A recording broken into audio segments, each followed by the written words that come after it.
go sa ating Sis Christmas Countdown. At dahil nga November na, nako, asahan na ang pagsisimula ng paglamig ng simoy ng hangin. Ang sarap-sarap na naman kapag may kasama kang special someone na yayakap sa'yo sa malamig na panahon, di ba? Pero syempre, meron din naman malamig ang Pasko kasi yung iba malayo na sa mga mahal nila. Yung iba naman, wala naman silang special someone. At meron naman yung mga iba na nakaka-break lang sa kanilang mga special someone o cool off sila ng jowa nila. Paano naman yun? Ay, malamig. At yung huling nabanggit mo, ang susubukan natin bigyan ng nararapat na solusyon ngayong umaga. Ang ilan sa mga kasis natin nakapag-cool off mula sa kanilang mga boyfriend, sa mga girlfriend nila, ay nagpadala ng letter sa atin. At yan ang mga kwento babasahin natin this morning. Siyempre, papayuhan natin ang mga letter senders natin. Yan, natutulungan tayo ng ating mga bisitang kasama nating makikinig sa mga kwentong cool off na ating napili today. At syempre, kasabay ng payuhan at chikahan ang mga senting kanta na may kasama pang live music videos mula sa ating Sis Staff. Cool off na kwento, sis, payuhan mo. Ngayon, simulan na natin ang kwentuhang cool off. Makakasama nating magbibigay ng advice sina Pauline Luna, Hero Angeles, Morning. Camille Prats, Marky Shelo, and LJ Reyes. Good morning po. Ang ating unang sulat ay mula kay Robert of Parañaque na matapos daw makipag-cool off sa kanyang girlfriend, ay parang di na maibalik ang dating pagtitinginan.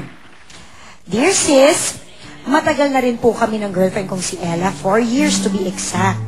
Kailan lang ay nagkaroon kami ng away na nauwi sa cool off. Dahil yon sa pakikipag-date ko raw sa ibang babae na sa maniwala kayo't sa hindi, ay hindi totoo. Medyo selosa lang kasi talaga si Ella, and I think natural lang naman ang magselos.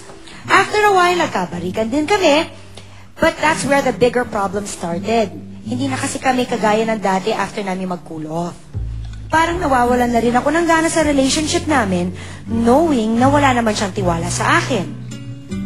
I was thinking of formally breaking up with her, pero parang unfair naman sa kanya kung dahil lang yon sa simpleng trust issues na di namin ma-resolve until now.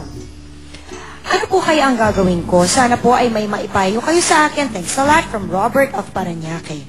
Pauline. Ang hirap kasi one of the basic foundations of the relationship is trust. Kasi pag walang trust, wala din kwenta yung relationship. Follow what your heart's telling you. Okay. Hero. Ayan, 4 years na sila, di ba? Nang 4 years na. Depende siguro yan sa, sa age din nila eh. Dapat alamin nila kung ano yung talagang dahilan. Kasi meron dyan nakikipag-cool off, yung pala may iba ng gusto, may ibang mahal. So dapat siguro ask niya yung boyfriend niya o yung girlfriend niya kung ano yung talaga yung dahilan. Kasi ang hirap maghulaan eh. Kailangan maging honest sila. Dapat honest sila. Camille? Kagaya nga ng sabi nila, di ba, actions speak louder than words. So, kung sila mismo nafe-feel nila na hindi na sila ganun ka-sweet, ibig sabihin nun that something is really wrong. Hindi rason yung span of time that you were together, kung hindi na kayo masaya, move on na. Marky! Ganun nga. Siguro yung cool off din, kailangan lang nila para lang ma-realize ang mga ibang bagay. Yun nga, kailangan nila mag-usap. Kailangan nila mapag-usapan kung ano yung mga bagay-bagay about them. Okay, Ito siguro kasi lahat nasabi na rin nila. Pero siguro, for me kasi, kailangan alamin nyo kung saan nag-originate yung problem. Like, bakit ba... Wala siyang trust. Bakit walang trust yung girl sa boy? Tapos kung talagang nag-decide sila na magkabalikan nga sila, kailangan pareho sila mag-exert ng effort. Kasi Robert, mas magiging unfair siguro sa inyong dalawa kung ipagpapatuloy niyo pa ang isang relationship na pareho na kayong hindi masaya. Baka panahon na para kayong dalawa ay mag-move on. Okay, at sana nakatulong sa iyo ang mga payong narinig mo mula sa ating mga guests today. At eto si Jimmy Bondok na awitin para sa iyo ang Let Me Be The One with live music video from Sis Staff na sina Mate Salvejo, Andy Castaneda, and Tess Bong.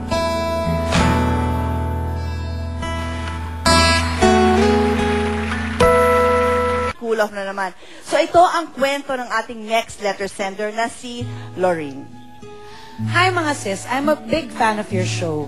Gusto ko lang po sana mag-share ng kwento ko and hopefully mabigyan niyo ako ng advice. Masasabi kong on and off ang relationship namin ng aking boyfriend. Madalas kami magtalo at mag-away sa mga bagay-bagay like time, barkada, damit na sinusuot ko, di pagte-text at kung ano-ano pa. At every time mag-aaway kami, nag-cool off kami. Di kayo mag-uusap, di kami magkikita ng ilang linggo, tapos eventually magkakaayos na naman, na parang walang nangyari. Tapos pag nag-away uli, cool off na naman. Napapansin ko lang recently na maging maliliit na bagay ay nagiging cause ng cool off namin. Bigla tuloy ako napaisip, kung tama pa ba itong nangyayari sa aming dalawa? Ano po kaya ang dapat kong gawin? Tama po bang magpatuloy pa kami? O kailangan na namin mag-break ng tuluyan? Makakatulong po ang advice na maibibigay niyo sa akin, mga sis. From Lorene. Pauline, Lorene, medyo nakakapagod yata yung ginagawa nyo. diba? Away, tas break. Ay, hindi pala. Cool off. Away, Cool off? Cool off, bate, away. Kasi, ako for me, if gusto mo pa magpatuloy, be the bigger person. You know, be a little more patient. Tapos, try to understand him. Sabihin mo rin sa kanya na maging ganun din. Para parang mapagtrabahuhan nyo yung relationship. Hindi yung pag konting away, mag-cool off. Nakakapagod yan. LJ. Hindi, for me naman, kailangan pag-usapan lang kung ano ba talagang gusto lang mangyari sa relationship nila. Kung talagang gusto ba lang ipatuloy or kung talagang ayaw nila. Kasi feeling ko parang wala na silang gana eh. Kasi bawat konti lang parang cool off agad. Kasi yung ang babaw na, parang yung nagiging solusyon nila, parang gusto na lang umalis dun sa relationship. Eh, kung ganun lang din, konting away lang, eh baka naman talagang ayaw na nila dun sa Hindi relationship. ko pride lang itong mga ito eh. Hero, ano sa palagay mo?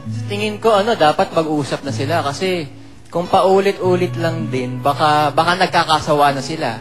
Pwedeng nakikita sila araw-araw, tapos iisa yung ginagawa nila, tapos yung isa pala ayaw na nung ganun. Sawaan na ito. Pwedeng ganun. Or yung isa, parang sa kanya pala, puppy love lang, tapos yung isang committed na siya. Seryoso. Seryoso. Oo. Dapat mag-usap sila.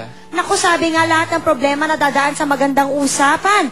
Baka factor din ang madalas na cool off sa paulit-ulit na problema nyo dahil hindi nyo masyadong napapag-usapan ang pinanggagalingan talaga ng problemang ito. Be more open sa communication and for all we know, hindi nyo na kailangan mag-cool off pa next time. Malay natin. At para naman sa'yo, Lorene, eto si Jonalyn Viray to sing Don't Say Goodbye, live music video from Sista May Cayasa and Dexter Mantes. Ang nating kwento ay mula kay Gemma na nalilito kung makikipag-ayos na ba sa taong mahal niya or paninindigan pa niya ang cool off dahil lang sa paniniwalang siya ang tama sa naging pagtatalo nila. Dear sis, there are a lot of questions going on inside my head right now at sobrang nalilito ako ngayon.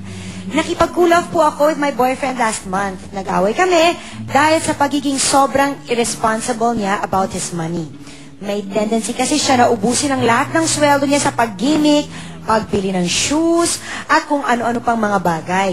Until dumating yung time na hindi ko na talaga napigilan ang sarili ko at nagawa ko siyang awayin in front of his friends. Hindi niya yun nagustuhan, of course. And I felt na sinasakal ko raw siya sa relationship namin. So I called for a cool off para rin mapag-isip-isip siya at mapag-isip-isip niya kahit paano ay yung mga ginawa niya. After almost a month, he started texting asking me to meet him. Hindi ko siya sinasagot. Thing is, I'm waiting for him na ipangako sa akin na magiging responsable na siya sa paggastos niya. Nalilito po ako ngayon kung ano ba ang dapat kong gawin. Tulungan niyo po ako mga sis from Gemma. Okay. Okay. Camille. Yun nga, kasi yung siguro feeling ko yung cool off, medyo malabo yata sa kanilang dalawa. Kasi kung it's been a month, Pero tinatawagan naman siya ng guy, siya naman ang hindi sumasagot. kaya nga yun nga eh. Yun yung problema dun. Kung hindi na sinasagot, baka isipin ng lalaki, break na sila kasi it's been too long. Usually, pag cool off kayo, you give each other time to think about the mistakes na ginawa nyo and then pag-uusapan nyo. To end the cool off, you have to talk about the problem. So kung hindi nyo pag-uusapan yung nangyari kasi feeling mo tama ka, then walang pupuntahan yung cool off. Cool off na lang kayo forever. Alam mo, ang galing ni Camille, ngayon ko lang naintindihan ng cool off. Sino ba nag-invento nitong Ganun cool pala ang off? cool off. Hindi ako naniniwala kasi